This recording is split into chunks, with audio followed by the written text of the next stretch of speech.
How do we maximize our connection within our relationships? It could be our family, our most intimate inner circle of connection and relationship. It could be our friends, the next circle out that we're connected to. Beyond that, it could be acquaintances, people we see maybe throughout the week, but we're not doing too much life with. It could be those that we lead, whether at a job. It could be our coworkers. It could be friends in ministry. Or it could even be strangers. How do we maximize our communication and connection within these relationships? I think number one, what we need to do is identify what we desire to communicate. In communication, sometimes we keep the I message or the I dialogue internalized. And that could be part of the conversation that we keep here, but we subconsciously expect them to kind of know what we're thinking and feeling. And we'll actually begin to talk past that and create an expectation that the other person knows what is going on in our inner world. Now, unless they're prophetic, telepathic, they're probably not going to know, even if they do have a high level of the gift of discernment, right? And so we need to first identify what it is that we need, what it is that we want, what we desire and expect to happen. And once we can identify that, number two, we can begin to add clarity, right? So we can clarify what we need and want using these I messages.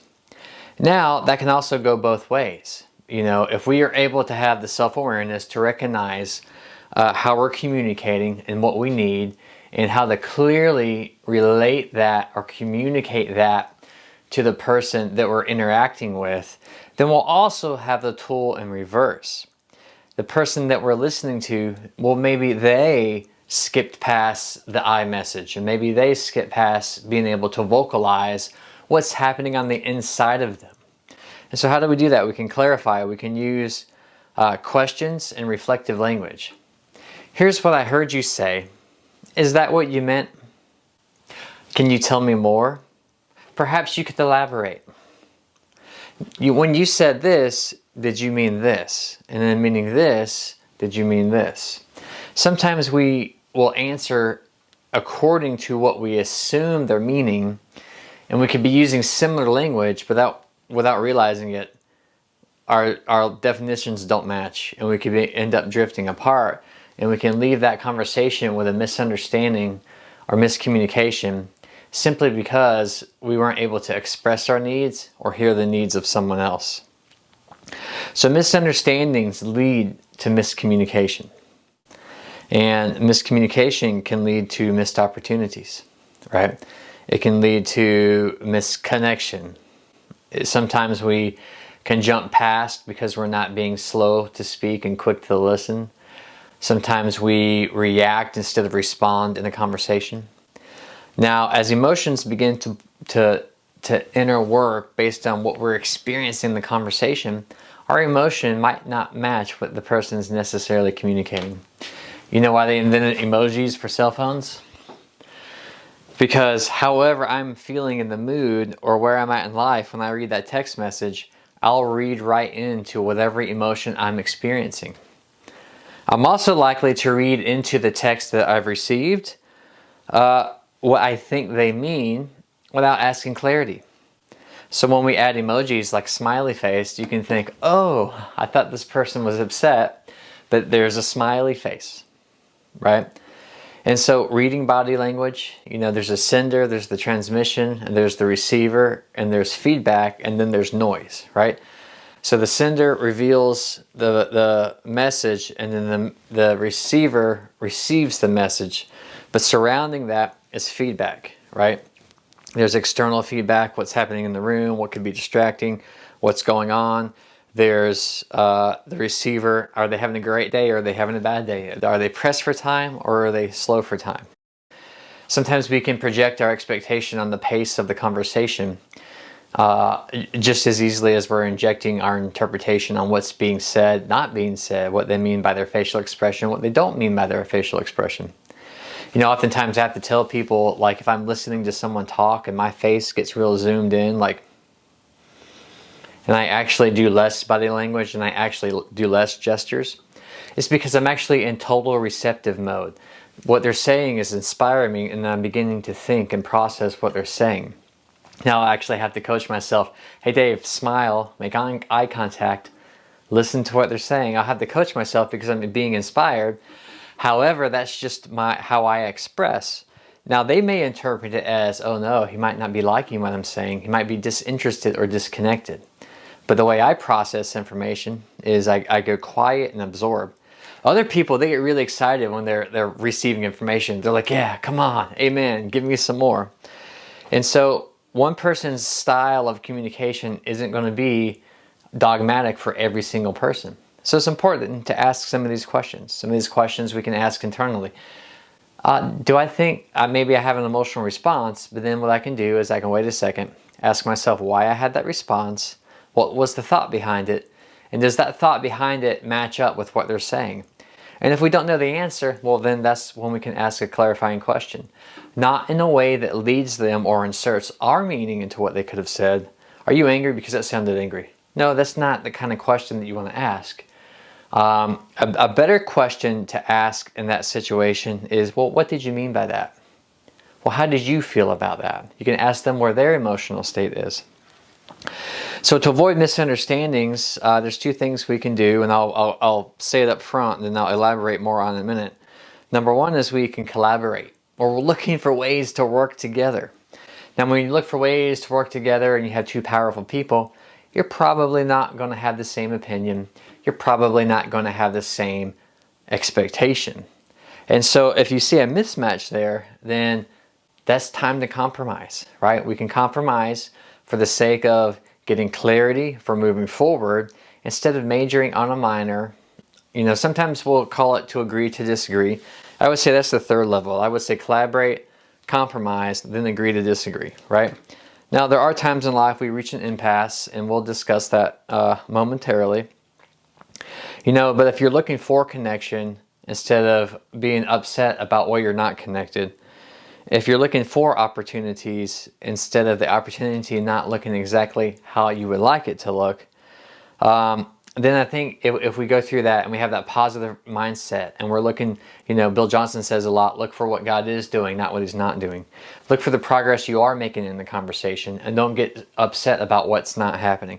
Yes, we all want to be seen, known, and heard. And sometimes something major inside of us could be something we really want to discuss in this conversation. But if we try to force the issue, even if we get it out, it could actually exasperate that issue rather than resolve that issue. So sometimes we just wait, we hold on to it, we trust the Lord, and we look for the best, and we want to be uplifting, encouraging to others.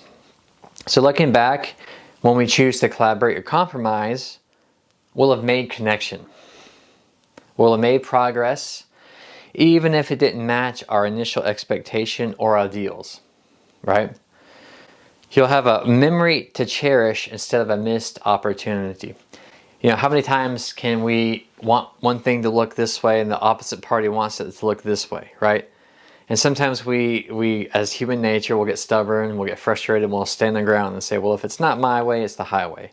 I want it to be done this way or I won't do it at all. Did you know that's actually a fight, flight, or freeze response? And it's not healthy. And so what we do is we stand our ground and then we have disconnection and then we get frustrated at the disconnection that we actually created by wanting to stand our ground, right?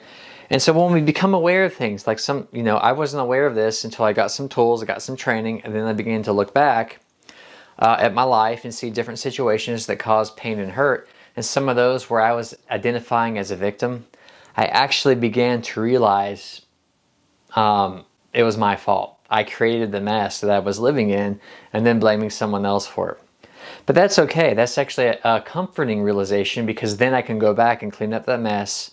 I can reset the memory. I can actually then begin to change the way I look at the person. And something that I thought they did was harmful, maybe they never meant or didn't even know about. And so that can give me healing and health moving forward. You know, I'm going to read to you from Jason Vallotton's book, Emotional Prosperity. This is one of our handbooks that we use in our pastoral ministry course when it goes into counseling, where we identify a problem, then we solve the problem, and then we create solutions. So here's 4 types of communication. Number 1 is passive. Passive communication implies your needs matter and I don't. That's when we can be someone who doesn't speak up, who doesn't know they're powerful, and we kind of, for the sake of just wanting to be seen and heard, we'll let others kind of run over us and decide things for us because we're ashamed or we're shy or we don't know how to speak our mind, right? And so moving beyond that, we can begin to incorporate some of these tools to realize our God-given identity. And we're not going to run right back over them in the process. We're going to learn to communicate in a healthy way, right? People who operate in this style often avoid expressing their feelings, believe they are not worth taking care of, and allow themselves to get run over and lack confidence due to fear. The second form of communication is aggressive. Aggressive communication implies my needs matter and yours don't. And that kind of feeds into the illustration I just gave. If you're trying to make plans with someone and you're trying to find a day and then one person wants it on this day and this day only without compromising to a different day, they're saying, hey, my needs matter, yours don't. But then you can get into this cycle to where, or you might be saying it yourself, you might be projecting that onto someone. Well, they never do this, this, this, or this. Well, if you actually go back and recount some of those things, they actually try to find a solution, right? And sometimes when people are offering solutions, all we see is the problem because it doesn't match our expectations. However, if we can think redemptively, if we can think connectively, then instead of focusing on problems, we can start to see the benefit of solutions and see those lock hands and work together. Passive aggressive. This is, often it's the kind of smart alecky thing, or it's the I have a need to control thing. Passive aggressive communication implies I will say that your needs matter, and I will act to protect mine. And so that could be one of those things where people passively act like, oh yeah, well that's fine, whatever, but then say something, on the end of that adds on their need and makes that the most dominant part of the sentence. Assertive, and this is the healthy form of communication. Assertive communication implies your needs matter and so do mine. And so that's the collaborate point of communication. Hey, I see that you have a need and I value that, right? But as we're working together in this conversation, I also have a need. So I'm going to hear your need and I'm also going to share my need. Now that both needs are identified, let's work together to see how we can collaborate for those needs to come together, or how we can compromise to help one assist or fall under the other. In communication and relationships, there's an ebb and a flow, right? We're not going to be able to collaborate every single time. And that can also, when we're learning healthy communication tools, we're not going to be able to collaborate every single time, right? That's not realistic. So if I can't collaborate, then I go into compromise. And if I expect to come out of something every time with a collaboration where both needs are 100% met, then I'm going to actually be back where I started, having false expectations, right? But if I understand, if I'm willing to hear someone's need and I'm willing to share my need, then probably both people aren't going to see that need met 100%. You know what? That's okay. In hearing someone's need, they feel seen, known, heard, loved, and valued. And someone hearing my need, I feel seen, known, heard, loved, and valued. And when that value system is exchanged, then we'll be happy to compromise to see the joy that comes from working together. So look for what can work, not what won't, right? Look for where you're connected and don't focus on disconnection, right? If you can't connect, so if we reach an impasse where we can't, collaborate and compromise, then we agree to disagree, then we're in an impasse. And impasses are okay. Sometimes those happen, and sometimes those impasses are healthy. So what can we do? We can pause. We can hit the pause button. We can disconnect for a moment. We can say, hey, we're not on the same page. We're not making this work. All right? So let's come to that understanding that this isn't working right now.